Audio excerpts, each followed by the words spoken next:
Baik, Assalamualaikum warahmatullahi wabarakatuh. Kami dari kelompok 9 ingin mempresentasikan hasil dari proyek akhir kami yang berjudul klasifikasi penyakit jantung atau heart disease dengan menggunakan metode KNN. Sebelum menjelaskan tahapan dalam pengerjaan klasifikasi penyakit jantung, izinkan kami memperkenalkan diri terlebih dahulu. Jadi untuk nama anggota kelompok 9 yaitu saya sendiri. Yang pertama, perkenalkan, nama saya Nela Alfaranca Alfori dengan NIM akhir 004. Selanjutnya ada Fariska Febrianti dengan NIM akhir 017. Nimatul Ilmiah dengan NIM akhir 019 dan Hesti Aprilia Sari dengan NIM akhir 038. Untuk tahapan yang pertama, penjelasan mengenai importing Python libraries. Untuk penjelasan yang pertama ini akan dijelaskan oleh teman saya. Baik, di sini kita menggunakan judul klasifikasi penyakit jantung, bisa disebut heart disease. Yang pertama kita importing data. Di sini lalu kita memasukkan file Excel dengan file name heart.csv. Lalu di sini sudah muncul beberapa kolom. Ada kolom exact, CP, dan lain-lain. Untuk melihat kolom apa saja yang ada di dataset ini, kita menggunakan indeks dengan menyebutkan beberapa kolom yang ada di CSV. Lalu penjelasan kolomnya sendiri ada X itu untuk mempresentasikan usia pasien, lalu sek ini untuk mengetahui jenis kelamin pasien, dengan 1 itu nilai untuk laki-laki dan 0 itu untuk perempuan. Lalu untuk chest pain type itu untuk mempresentasikan jenis nyeri dada yang dikategorikan dengan 4 nilai. Lalu yang REST itu resting blood pressure, ini untuk mempresentasikan tekanan darah pasien. Untuk kolom pul sendiri itu untuk untuk mengetahui jenis kolesterol pasien.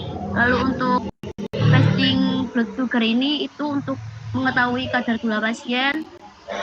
Untuk yang resting elektrokardiografik ini untuk mengukur elektrokardiogram.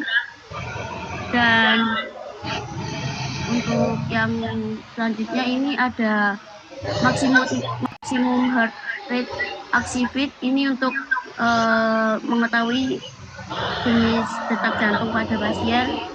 Lalu ada eksang, ini untuk mengetahui apakah pasien mengalami jenis nyeri dada angina.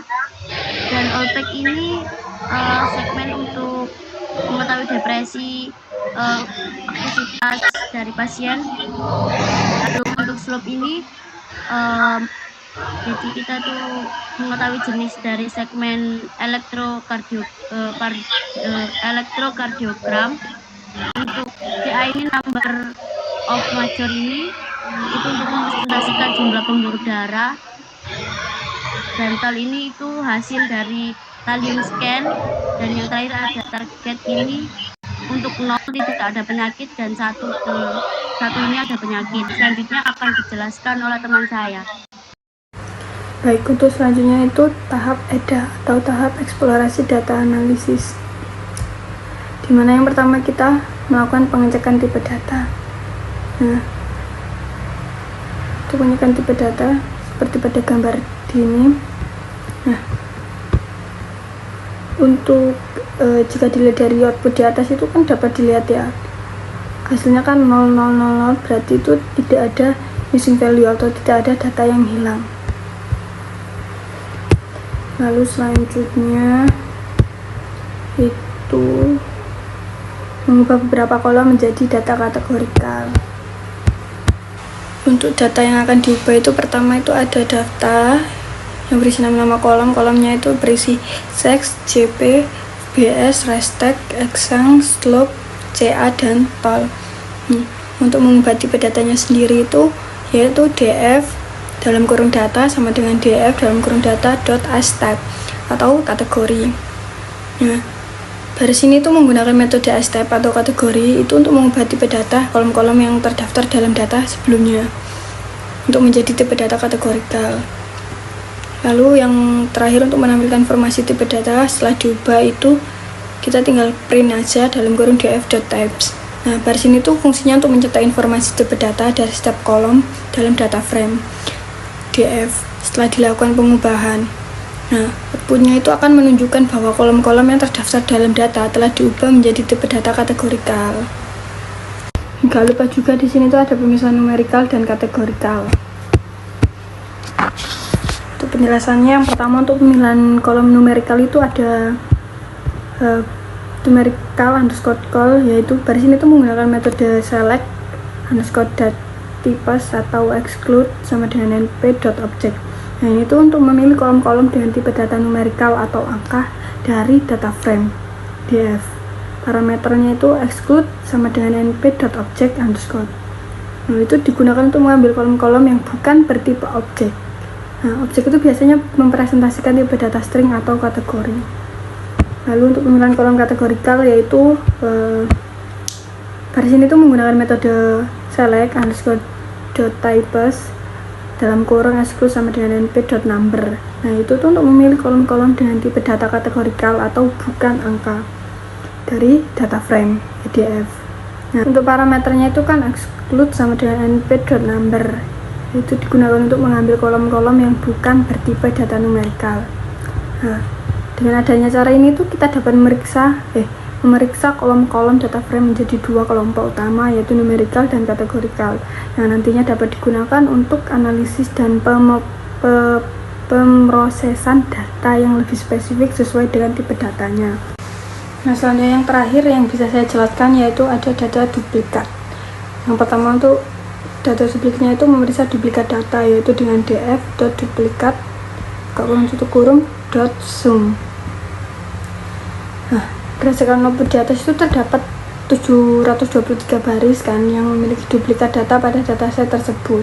Jadi karena itu harus dilakukan drop duplikat data agar tidak ada data yang duplikat dalam dataset.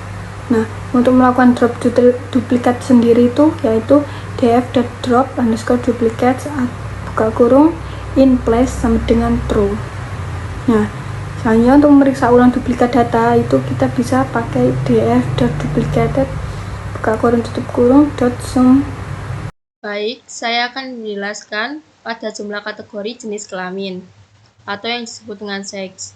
Untuk yang pertama yaitu terdapat codingan untuk menampilkan total pasien pada jumlah kategori jenis kelamin. Untuk hasilnya yaitu terdapat dua kategori. Untuk nilai kategori 0 itu memiliki 96 data dari total pasien, dan untuk nilai kategori 1 memiliki 206 data total pasien. Untuk yang kedua yaitu jumlah kategori jenis seri data atau yang disebut dengan CP. Untuk yang pertama yaitu terdapat codingan dalam menampilkan total pasien untuk jumlah kategori jenis seri data. Di sini terdapat 4 kategori.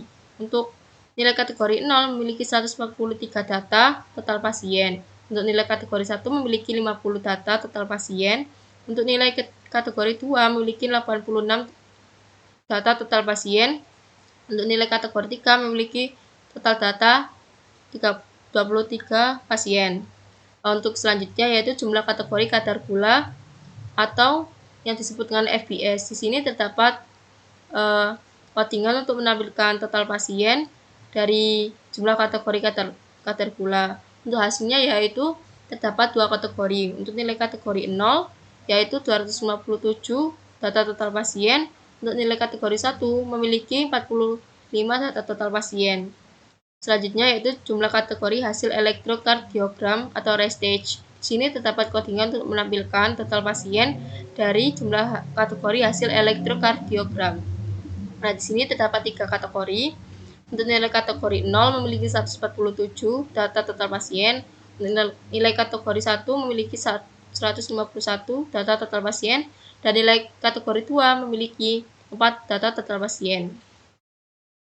Selanjutnya yaitu jumlah kategori apakah pasien mengalami anggina atau nyeri data yang disebut dengan exang. Jadi untuk yang pertama yaitu terdapat codingan untuk menampilkan total pasien pada jumlah kategori apakah pasien mengalami angina atau nyeri dada. Untuk hasil outputnya yaitu memiliki dua kategori. Untuk nilai kategori 0 memiliki 203 data total pasien. Untuk nilai kategori 1, 99 data total pasien. Untuk selanjutnya yaitu jumlah kategori kemiringan segmen ST pada elektrokardiogram atau EKG yang disebut dengan slope. Untuk codingan ini menampilkan total pasien pada jumlah kategori kemiringan segmen ST pada elektrokardiogram. Untuk hasil outputnya yaitu terdapat 3 kategori. Untuk nilai kategori 0 memiliki 21 data total pasien. Untuk nilai kategori 1 memiliki 140 data total pasien. Nilai kategori 2 memiliki 141 data total pasien. Untuk yang pertama yaitu untuk selanjutnya yaitu jumlah kategori pada jumlah pembuluh darah atau yang disebut dengan CA. Di sini terdapat codingan untuk menampilkan total pasien pada jumlah kategori pada jumlah pembuluh darah. Di sini terdapat outputnya yaitu terdapat 5 kategori. Untuk nilai kategori 0 memiliki 175 data. Untuk nilai kategori 1 memiliki 65 data total pasien. Nilai kategori 2 memiliki 38 data total pasien. Nilai kategori 3 memiliki 20 data total pasien. Dan nilai 4 memiliki 4 data total pasien. Di sini yang terakhir yaitu jumlah kategori hasil tes talium atau scantel. Di sini dapat menampilkan total pasien pada jumlah kategori hasil tes talium. Di sini outputnya yaitu terdapat 4 kategori yang dimana yaitu nilai kategori 0 memiliki 2 data total pasien, nilai kategori 1 memiliki 18 data total pasien, nilai kategori 2 memiliki 165 data total pasien, nilai kategori 3 memiliki 117 data total pasien. Untuk data preprocessing yaitu adalah sebuah tahapan dalam proses data yang akan digunakan dalam tahap produksi. Di sini yaitu untuk yang pertama terdapat memisahkan fitur output dan input. Di sini variabel input yaitu atau yang disebut dengan independen atau X. Di sini variabel output yaitu variabel independen atau yang disebut dengan Y. Di sini terdapat variabel input. Nah, di sini terdapat atribut yang dikelompokkan digunakan pada faktor-faktor yang mempengaruhi hasil prediksi akhir. Yang dimana itu nanti hasilnya itu masuk ke dalam Y. Nah, untuk Y ini variabel dependent ini itu sebuah target yaitu untuk menargetkan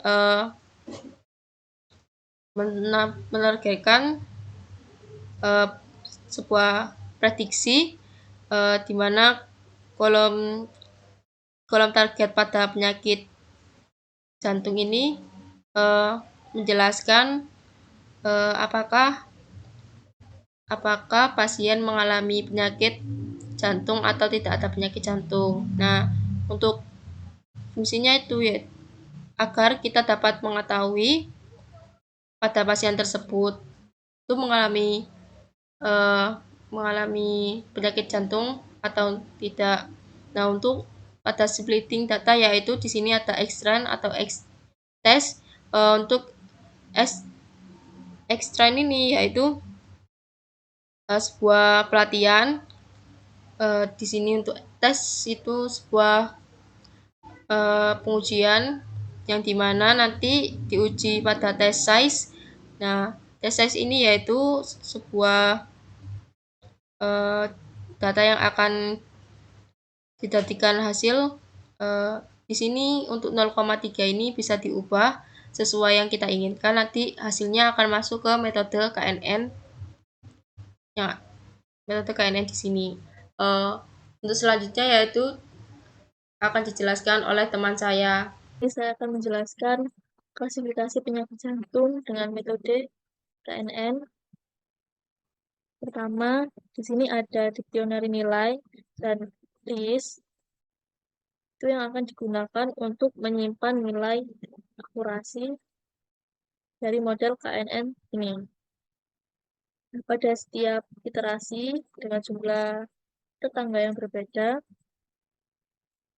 model KNN dengan jumlah tetangga sebanyak I, ini akan dilatih menggunakan data pelatihan X-Train dan Y-Train. Kemudian akan digunakan untuk membuat prediksi pada data pengujian X-Text ini. Kemudian nilai akurasi dari prediksi YPRED KNN ini akan dihitung menggunakan metrik akurasi. Kemudian akan disimpan dalam dictionary nilai dengan kunci berupa jumlah tetangga I. Nilai akurasi juga akan ditambahkan ke dalam list append ini. Kemudian nilai akurasi dari setiap iterasi ini akan disimpan ke dictionary nilai. Kemudian untuk outputnya itu seperti ini. Kemudian inisiasi metode KNN. Pada software ini, pada baris pertama, itu perintah membuat objek model KNN dengan menggunakan parameter enable sebesar 7. Kemudian objek ini akan disimpan ke variabel model KNN ini. Kemudian untuk baris kedua ini, itu akan digunakan untuk melatih model KNN menggunakan data pelatihan X-Train dan Y-Train. Dan untuk outputnya seperti ini. Kemudian pada baris pertama ini akan mengklasifikasi berdasarkan nilai sebenarnya atau Y-test ini dan nilai prediksi, yaitu Y-pred KNN ini. Kemudian akan di print dan outputnya seperti ini. Untuk precision ini yaitu mengukur sejauh mana model dapat meminimalkan jumlah false positif. Kemudian nilai precision yang mencapai 1 ini menunjukkan bahwa dari semua prediksi yang dibuat oleh model semuanya benar dan tidak ada false positif. Untuk recall adalah untuk mengukur sejauh mana model dapat meminimalkan jumlah false negatif. Untuk nilai recall pada klasifikasi ini itu mencapai 1, yang artinya bahwa dari semua kasus positif yang seharusnya diprediksi positif, semuanya benar dan tidak ada false negatif. Untuk F1 score, itu rata-rata dari precision dan recall. Nah, F1 score ini juga sama, mencapai 1. Itu artinya menunjukkan keseimbangan yang baik antara precision dan recall. Untuk support ini jumlah sampel dalam setiap kelas pada data uji dalam klasifikasi ini. Jadi pada kelas 0 itu jumlah sampelnya itu ada 147. Pada kelas 1 itu jumlah sampelnya ada 161. Untuk nilai akurasi itu adalah rasio dari jumlah prediksi yang benar terhadap total jumlah sampel. Nah, akurasi pada klasifikasi ini mencapai 1, yang artinya bahwa model klasifikasi semua sampel itu menunjukkan benar. Untuk makro average itu rata-rata dari metrik di atas untuk setiap kelas secara terpisah. Untuk weighted average itu memberikan bobot lebih besar untuk kelas yang memiliki lebih banyak sampel sehingga memberikan gambaran kinerja model yang lebih akurat pada seluruh dataset. Dan yang terakhir itu untuk mengeprint akurasi. Jadi di klasifikasi penyakit jantung dengan metode KNN ini menghasilkan akurasi sebesar 1. Terima kasih. Sekian dari kelompok 9. Wassalamualaikum warahmatullahi wabarakatuh.